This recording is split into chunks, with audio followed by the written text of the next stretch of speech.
가스펠 프로젝트 9번째 시간입니다. 오늘은 사마리아의 수가성 여인을 만나는 예수님에 대한 이야기를 나누고자 합니다. 지난 시간에 우리는 세례 요한은 예수님을 경쟁자로 생각하지 않았고, 또 예수님을 인정하고 예수님을 높이고 또 예수님을 증거했다는 것을 함께 나누었습니다. 우리의 삶을 통해서도 예수님이 높임을 받고 영광을 받으시며, 또 예수님이 증거되고 또 예수님으로 인해서 우리가 기쁨과 즐거움을 소유하는 그런 말씀을 나눴습니다.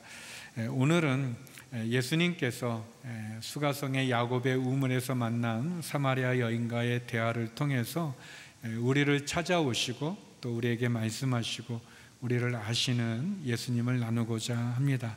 먼저 첫 번째, 예수님은 우리를 찾아오시는 분이십니다. 우리 5절 6절 말씀 같이 한번 읽어보겠습니다. 시작. 그리하여 예수께서는 사마리아의 수가라는 마을로 들어가셨습니다. 그곳은 옛날 야곱이 자기 아들 요셉에게 준 땅과 가까웠으며 야곱의 우물이 거기에 있었습니다. 여행으로 피곤해진 예수께서는 그 우물 곁에 앉으셨습니다. 그때가 난 12시쯤이었습니다. 요한복음 3장에는 니고데모가 나오고 또 요한복음 4장에는 사마리아 여인이 등장하고 있습니다. 요한복음을 기록한 요한은 분명히 니고데모라고 하는 요한복음 3장에 나오는 예수님과의 대화와 또 사마리아 여인과 예수님의 대화를 4장에서 대조해서 기록하고 있습니다. 한 5가지의 대조되는 모습이 있는데요. 첫 번째, 니고데모라는 이름을 가진 바리새인 남자와 또 이름이 나오지 않는, 이름을 알 수 없는 사마리아 여자가 대비되고, 또 신분이 높은 사내들인 공회의원이면서 또 유대인이었던 니고데모와 또 물을 길러 온 것으로 보이는 무시를 당하고 또 비천한 신분을 갖고 있는 사마리아 여인의 대조가 나오고 있습니다. 또 니고데모는 예수님과 대화를 했지만 예수님을 영접하지 않은 반면에 사마리아 여인은 예수님과 대화를 통해서 예수님을 영접한 모습이 나오고, 또 네 번째, 니고데모는 밤에 예수님을 찾아왔지만 사마리아 여인은 한낮에 예수님과 대화를 나눴습니다. 니고데모는 예수님을 찾아왔지만 예수님을 영접하지 않은 반면에 사마리아 여인은 예수님께서 찾아가셨고 또 예수님을 영접한 것을 볼 수 있습니다. 예수님 니고데모와 사마리아 여인 두 사람을 만나 주셨고 또 두 사람 다 예수님이 필요했습니다. 모든 사람에게는 다 예수님이 필요합니다. 우리에게도, 저와 여러분 우리에게도 예수님 필요하십니다. 그런데 예수님께서는 니고데모와 대화를 나눌 때는 니고데모의 수준과 또 니고데모의 상황과 형편에 맞게 말씀해 주셨고, 또 사마리아 여인과의 대화에서는 또 사마리아 여인의 수준에 맞게, 그 상황에 맞게 예수님 대화를 나눠 주셨습니다. 마찬가지로 예수님께서 우리를 찾아오실 때 우리의 수준에 맞게, 우리의 상황에 맞게 주님은 찾아오십니다. 그렇기 때문에 우리는 우리의 있는 모습 그대로 주님을 만날 수 있습니다.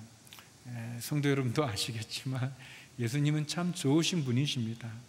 그분이 좋으신 것은 우리의 상황과 또 우리의 형편과 또 우리의 수준에 맞게 우리가 알아들을 수 있도록 그분은 말씀해 주시는 것입니다.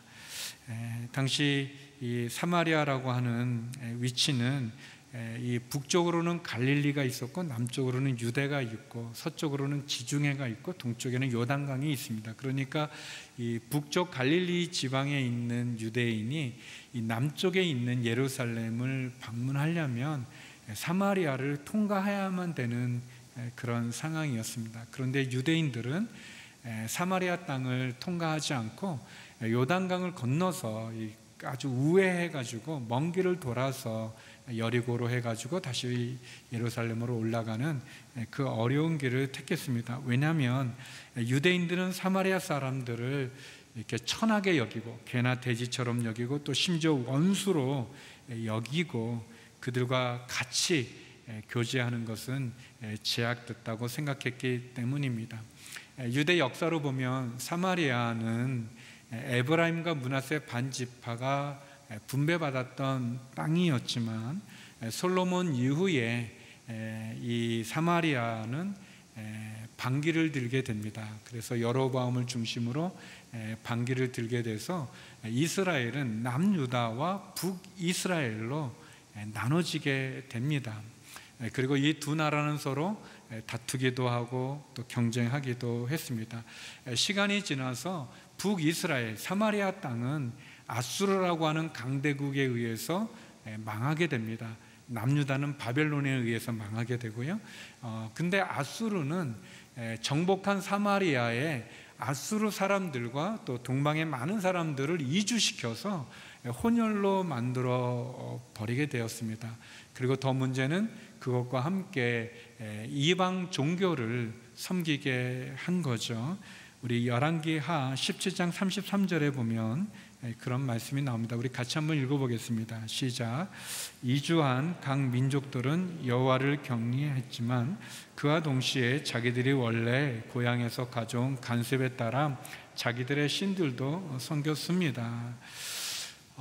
북이스라엘은 예루살렘의 성전으로 자기 백성들이 예배드리러 가는 것을 막기 위해서 그리심산에 우상의 신전을 세우기도 했고 또 아수르에 의해서 혼혈이 되었을 뿐만 아니라 이주했던 사람들의 그 우상, 고향에서 섬겼던 우상들을 섬기게 되면서 북이스라엘과 남유다는 서로 헤어지게 되어지죠.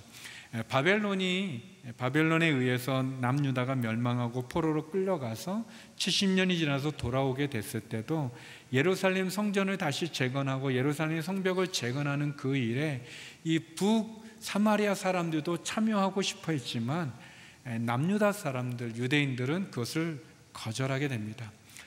그래서 에스라 사정에 보게 되면 이후로 이 두 민족은 철천지 원수가 되어서 유대인의 성전 짓는 것을 방해하게도 되고 서로 교제하지 않게 됩니다. 이스라엘의 역사를 기록한 성경이 구약 성경이 두 개가 있습니다. 하나는 열왕기 상하가 있고 역대 상하가 있는데 열왕기 상하는 이 한 민족으로 보고 북이스라엘의 역사도 나오는 반면에 역대 상하는 아예 북쪽의 역사가 없습니다. 그냥 남쪽의 역사만으로 이렇게 기록하게 되죠.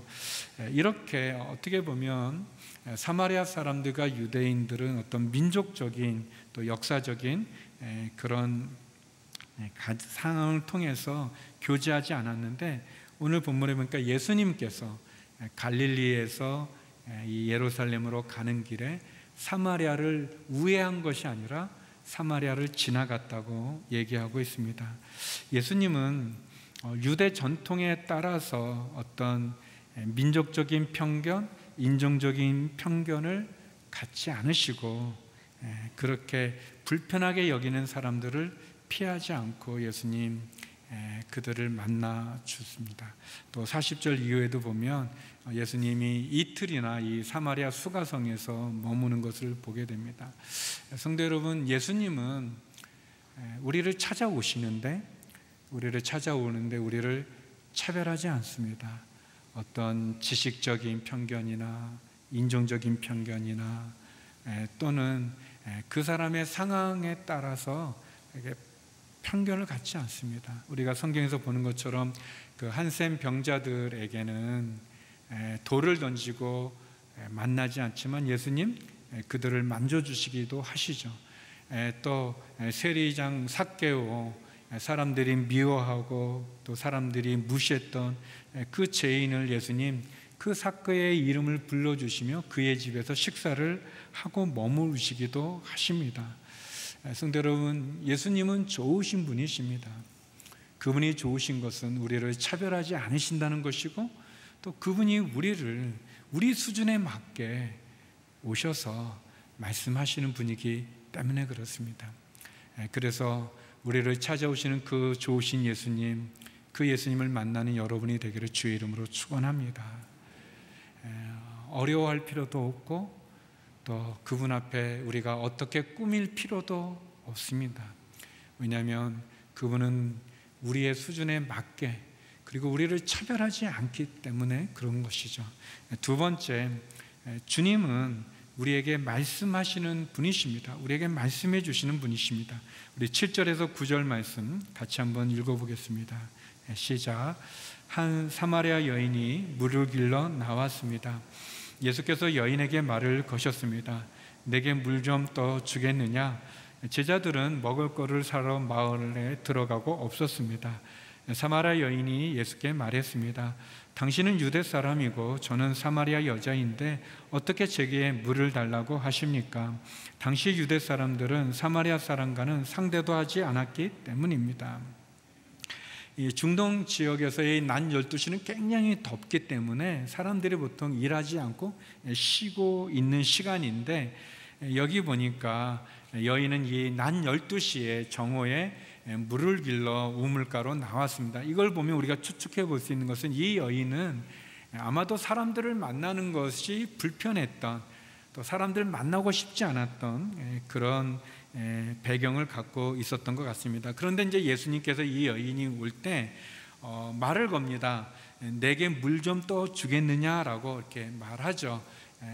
그랬더니 이 여인은 당신은 유대 남자인데 왜 사마리아 여자 나에게 물을 달라고 하십니까? 라고 이렇게 좀 불편하게 얘기를 합니다. 그렇게 얘기하죠. 이렇게 어떻게 보면 이 사마리아 여인은 당시에 자신들이 갖고 있었던 그런 생각들, 문화들, 선입견으로 예수님 대하는 거죠. 근데 예수님 그런 어떤 고정관념이나 선입견, 생각으로 대하지 않고 따뜻한 마음으로 접근하시고 대하는 겁니다. 주님 좋은 분입니다. 우리가 주님께 갈 때 우리가 꾸밀 필요가 없어요. 우리가 이렇게 조심하고 그럴 필요가 없어요. 그분은 우리를 좋은 마음으로 대하시는 거예요. 여러분이 그 티껍다는 말을 아시는지 모르겠는데, 이 사마리아 여인 아주 티껍게 왜 당신 유대 남자가 나한테 얘기하냐, 말 거냐, 부탁하냐 이렇게 얘기하는 거죠. 그렇지만 예수님 이 여인에게 다정하게 다시 얘기합니다. 너가 하나님의 선물을 알고 또 너에게 물을 달라고 하는 사람이 누구인지 알았다면 너는 그에게 부탁했을 것이고 그는 생수를 너에게 주었을 것이다, 그렇게 얘기합니다. 그랬더니 사마리아 여인이 생수를 주겠다고 얘기하니까, 아니 지금 선생님은 두레박도 없고 이 우물은 깊은데 두레박도 없는데 어디서 생수를 준다고 말하는 겁니까? 계속 아주 이렇게 좀 안 좋은 태도로 계속 얘기합니다. 그랬더니 주님이 이렇게 대답하십니다. 13절 14절 말씀인데 우리 같이 한번 읽어보겠습니다. 시작. 예수께서 대답하셨습니다. 이 물을 마시는 사람마다 다시 목마를 것이다. 그러나 내가 주는 물을 마시는 사람은 영원히 목마르지 않을 것이다. 내가 주는 물은 그 사람 안에서 계속 솟아올라 영생에 이르게 하는 샘물이 될 것이다. 그랬더니 예수님이 설명합니다. 이 물을, 이 야곱의 우물을 마시는 사람은 다시 목마를 것이다. 그러나 내가 주는 물을 마시는 사람은 그 안에서 솟아올라 샘물이 될 것이다. 영원히 목마르지 않을 것이다 라고 주님이 설명해 주시는 거예요. 주님이 이 여인이 알아들을 수 있게 설명해 주시는 거죠. 아브라함의 우물, 이삭의 우물, 야곱의 우물, 그 물을 마시는 사람은 다시 목마르지만, 다시 갈급함이 있지만, 내가 주는 물을 마시는 사람은 목마르지 않을 거다, 그렇게 얘기합니다. 성도 여러분, 우리도 그렇지 않습니까? 우리 안에 있는 욕심, 우리 안에 있는 갈증, 그 갈망이 우리 안에 있지만, 그러나 이 세상의 물은 야곱의 우물이든 아브라함의 우물이든 그것은 우리의 갈급함을 채워주지 못합니다. 우리의 지식의 갈급함을 갖고 있어도 그 지식이 우리를 채워주지 못하고, 우리가 재물을 취하고자 하지만 그 재물도 우리에게 만족을 주지 못하고, 우리의 명예나 권력이나 인기나 내가 원하는 많은 것들 우리가 구하려 하지만 그 어떤 것으로도 우리의 인생의 삶의 목마름을 채워줄 수는 없습니다. 예수님은 그것을 말해주죠. 심지어 율법조차도, 종교조차도 우리에게 그 갈급함을 채워줄 수 없습니다. 오로지 주님만이 우리의 갈급함을 채워줄 수 있는 분이십니다. 주님만이 여러분의 영혼에, 여러분의 마음에 갈급함을 채워줄 수 있는 그런 분이십니다. 주님께서 이것을 우리에게 선물로 주셨습니다. 우리의 영혼의 갈급함을 선물로 주시는 그 주님. 요한계시록에 이런 말씀이 있습니다. 요한계시록 21장 6절 말씀인데요, 우리 같이 한번 읽어보겠습니다. 시작. 그는 또 내게 말씀하셨습니다. 다 이루었다. 나는 알파요 오메가요 시작과 끝이다. 내가 목마른 사람에게 생명수 샘물을 값없이 줄 것이다.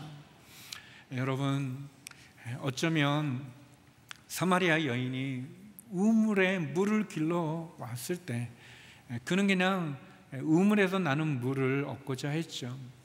그러나 주님께서 말씀합니다. 내가 주는 물을 마시는 사람은 영원히 목마르지 않는다고 말합니다. 여러분에게 목마름이 있습니까? 그 물을 예수님만이 우리의 목마름을 채워줄 수 있는 유일한 분임을 기억하십시오. 그리고 그것이 값없이 우리에게 주시는 생명을 살리는 생명수 샘물이라고 말씀해 주고 있습니다.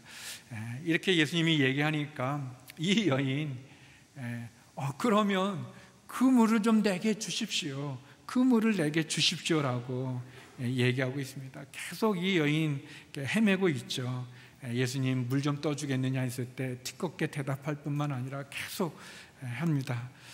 이 여인이 얘기하죠. 그러면 그 물을 내게도 주십시오라고 얘기합니다. 어쩌면 우리의 마음이죠. 우리의 마음인 우리의 마음의 고백을 이 여인이 하고 있습니다. 주님이 우리의 목마름을 채워줄 수 있는 그 생명수 샘물을 좀 주십시오라고 우리가 주님께 물을 때 주님이 어떻게 대답하시는지. 세 번째, 예수님은 우리를 아시는 분이십니다. 우리를 아시는 분이기 때문에 그분은 이렇게 대답하십니다.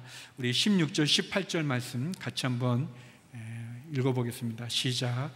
예수께서 여인에게 말씀하셨습니다. 가서 내 남편을 불러오너라. 여인이 예수께 대답했습니다. 저는 남편이 없습니다. 예수께서 여인에게 말씀하셨습니다. 내가 남편이 없다고 한 말이 맞다. 실은 전에 내게 남편이 5이나 있었고 지금 함께 사는 남자도 내 남편이 아니니 내가 지금 한 말이 맞구나. 여인이 그러면 그 물을 좀 주십시오. 그 물을 주십시오. 마찬가지로 우리가 주님, 내 이 인생의 내 삶의 이 목마른 우리 가정에 우리 이 자녀에게 목마른 이것을 좀 주십시오. 그럴 때 주님이 갑자기 느닷없이 내 남편을 데려오너라 이렇게 얘기합니다. 저는 이제 여러분도 그러시겠지만 성경을 읽을 때 대화의 부분에서 이렇게 상상하지 않습니까? 그 말씀을 읽을 때. 근데 종종 어떤 말씀은 그 대답 속에서 이렇게 마음이 느껴져서 이렇게 좀 짠할 때가 있습니다. 여기서 예수님께서 이 여인에게 내 남편을 불러오너라 그렇게 물을 때 여인이 이렇게 대답하잖아요. 저는 남편이 없습니다 라고 할 때 여러분 좀 마음이 짠하지 않습니까? 어떻게 보면 이 여인의 목마름은 남자에 대한 그런 목마름일 수도 있고 또 그냥 좋은 남자를 만나 좋은 가정을 이루고 싶은 그 목마름이 전부일 수도 있었을 것 같아요. 근데 이 여인이 주님이 내 남편을 데려오너라 그렇게 말할 때 저는 남편이 없습니다 라고 말하는 건 얼마나 고통스러울까요? 주님이 말합니다. 그래, 내 말이 맞다. 너가 전에 남편이 5이나 있었고 또 지금 너와 함께 사는 사람도 내 남편이 아니니 너가 말한 것이 맞구나라고 얘기합니다. 어떻게 보면 이 여인에게 남편을 불러오라 라는 말씀은, 이 질문은 여인을 옥죄고 있는 그 과거, 괴로움, 그 남편이라는 그 상처, 고통, 슬픔, 부끄러움, 수치, 어떻게 보면 그 목마름에 대한 것을 주님이 건드리신 것이고, 그리고 이 여인은 그것을 말할 뿐입니다. 내가 남편이 없다고 한 말이 맞다라고 얘기하죠. 예수님께서는 어떤 신적인 능력으로 이 여인의 삶을 아셨어요. 이 여인의 상황을 아셨어요. 이 여인의 목마름을 아셨어요. 마셔도 채워지지 않는, 먹어도 채워지지 않는 그 굶주림과 그 목마름을 아신 거죠. 주님은 이 여인을 아셨던 거예요. 이 여인의 고통도 아시고, 눈물도 아시고, 각오도 아시고, 슬픔도 아시고, 상황도 아신 거죠. 마찬가지로 예수님은 우리를 아셔요. 저와 여러분을 찾아오셔서 우리의 수준에 맞게 말씀해 주시는 주님은 우리의 사정을 아십니다. 우리의 형편을 아십니다. 우리의 인생도 아시고, 눈물도 아시고, 각오도 아시고, 우리 소원도 아시고, 우리의 고통도 아시는 분이십니다. 그분은 우리의 각오를 아시고, 우리의 상황을 아시고, 우리의 슬픔을 아시기 때문에, 그래서 그분은 우리를 이렇게 초청하시는 거죠. 우리를 부르실 때 그분은 우리를 이렇게 불러주십니다. 마태복음 11장 28절 말씀인데요, 우리 같이 한번 읽어보겠습니다. 시작. 수고하고 무거운 짐을 진 모든 사람은 다 내게로 오라. 내가 너희를 쉬게 할 것이다. 주님은 우리를 수고하고 무거운 짐진 자라고 불러주시면서 다 내게로 오라라고 말씀해 주십니다. 성도 여러분, 주님은 좋으신 분이십니다. 그분이 좋으신 것은 우리를 아시는 거예요. 우리의 고통을 아시고, 각오도 아시고, 우리의 눈물도 아시고, 그런 거죠. 우리가 사마리아 여인에게서 배울 수 있는 교훈이 있다면 두 가지라고 생각합니다. 하나는 그녀는 제 문제를, 자기를 솔직하게 주님께 고백했습니다. 자신의 상황을 속이지 않았습니다. 자신의 상황을 말씀하는 예수님을 향해서 화도 내지 않고 속이려 하지도 않고, 그는 정직하게 자신의 죄를, 자신의 상황을 고백했습니다. 꾸미지 않았습니다. 위선이나 가식으로 속이려 하지 않고, 가꾸려 하지 않고, 애통한 마음을 가지고 나는 남편이 없습니다라고 솔직하게 얘기한 거죠. 우리를 찾아와서 우리를 말씀하는 그 주님께 우리가 솔직하게 고백하는 것, 그것이 우리에게 필요하죠. 두 번째, 사마리아 여인은 주님을 떠나지 않았다는 겁니다. 처음에는 경계했죠. 처음에는 예수님 별로 좋아하지 않고 그 질문의 대답도 좀 이렇게 불편하게 대답했죠. 그러나 이 여인이 떠나지 않고 계속 주님과 대화하면서 결국은 여인의 눈이 열리고 마음이 열리고 깨닫게 되고 메시아를 만나게 되는, 주님을 만나게 되는 것을 보게 됩니다. 성도 여러분, 주님은 우리를 아십니다. 그렇기 때문에 우리가 주님을 떠나지 않고 계속 주님께 묻고, 주님께 기도하고, 주님을 찾고, 주님을 부르짖으면 우리도 눈이 열리고 마음이 열리고, 우리에게도 깨달음이고, 수고하고 무거운 짐진 자라고 부르시는 그 주님을 만날 수 있는 것입니다. 성도 여러분, 누가 IMF나 이 코로나19 팬데믹 상황을 예상했겠습니까? 또 이것이 나라적으로 있고 세계적으로 일어난 일이지만, 우리의 자녀에게 일어난 일을, 우리 가정에 일어난 일을, 내 삶 속에, 내 건강에 일어난, 내가 감당할 수 없는 이 상황을 누가 알겠습니까? 그러나 주님은 아시는 거예요. 주님은 아십니다.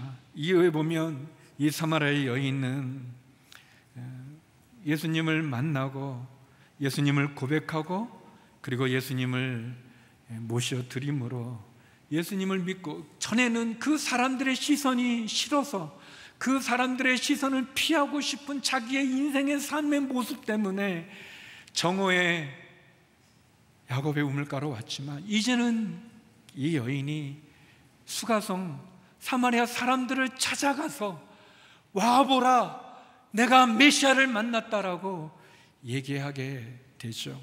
그리고 이후에 보면 사마리아 사람들도 예수님을 통해서 예수님을 영접하는, 그리고 예수님은 그들 가운데 머무는 그 일을 보여주고 있습니다. 사랑하는 성도 여러분, 예수님은 사마리아에서 어떤 표적도 기적도 행하지 않으셨습니다. 단지 말씀만으로, 그리고 그 존재만으로 사마리아 사람들에게 복음을 전하셨고, 그 사마리아 사람들, 사마리아 여인은 예수님을 알게 됐습니다. 사랑하는 성도 여러분, 예수님 좋은 분입니다. 그분이 우리에게 찾아오셨고 우리에게 말씀하시고, 그리고 우리를 알아주십니다. 누구도 우리를 알아주지 않을 때 우리를 알아주시는 좋으신 예수님, 그분을 영접하십시오. 그분을 만나십시오. 그분께 나아가십시오. 그분이 우리를 도와주실 것입니다. 예전에 많이 불렀던 우물가의 여인처럼이라는 노래가 있습니다. 우리 이 노래를 같이 부르고 기도하며 마치겠습니다.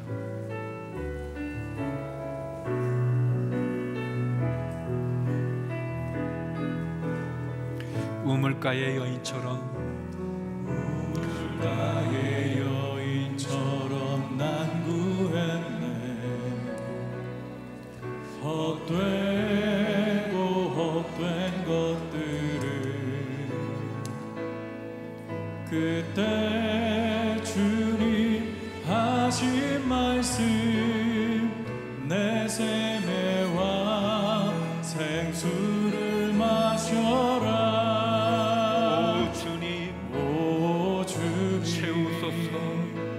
채우소서. 나의 잔을 높이 듭니다. 나의 잔을 높이 듭니다. 하늘 양식 내게 채워주소서.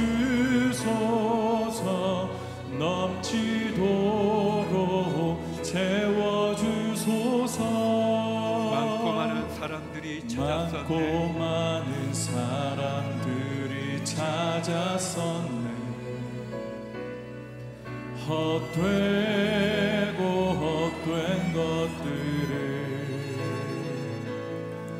주 안에 감추인 몸에 세상 것과 난 비길 수 없네. 오 주님 채우소서. 오 주님